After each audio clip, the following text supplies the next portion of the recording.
څنګه تاسو ټول ښه داړه مې غواړي چې نن د سره داسې خبرې وکړم چې کې مونږ دا څه ځان کې چینج راولو تبدیلي راولو چې زمونږ په خپلو خپلوانو رشته دارانو ملګرو سره هغه خلکو سره چا سره مونږ کینو پاسو په دې په منځ کې خوشحالي زیاده شي اعتماد زیاده شي یو بل نه خفګان هم کم شي دې لپاره کوم یو واحد شی چې هغه کوم مونږ دا خکول پکار دی په کې مزید مهنت پکار دی هغه د خپلو د اورېدلو قوت زیاتول پکار دی عموما چې یو کس خبره کوي نو نیمې ته اعلاني رسېدلی چې مونږ ورته جواب ورکول شروع د بل نقطه نظر هم پوره پایزان نه پوه کړی او خپل جواب ورکول ورته شروع کړو نو که فرض کا اورېدل زیات کو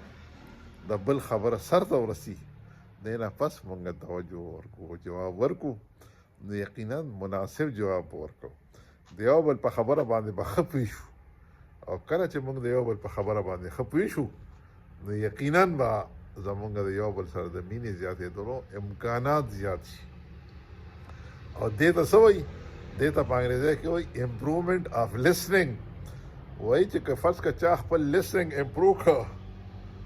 نو هغه دا هغه یو واحد شی دی چې کم کې لیډرشپ کوالټي په انسان کې زیاتېږي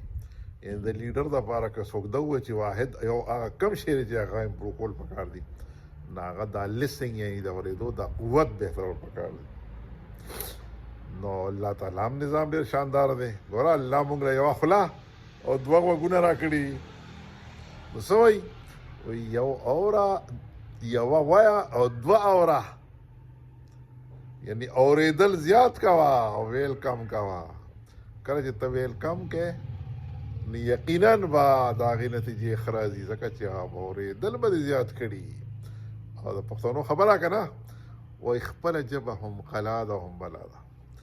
د وروڼو راځئ چې نن موږ دا کوشش شروع کړو چې موږ اورېده زیات کړو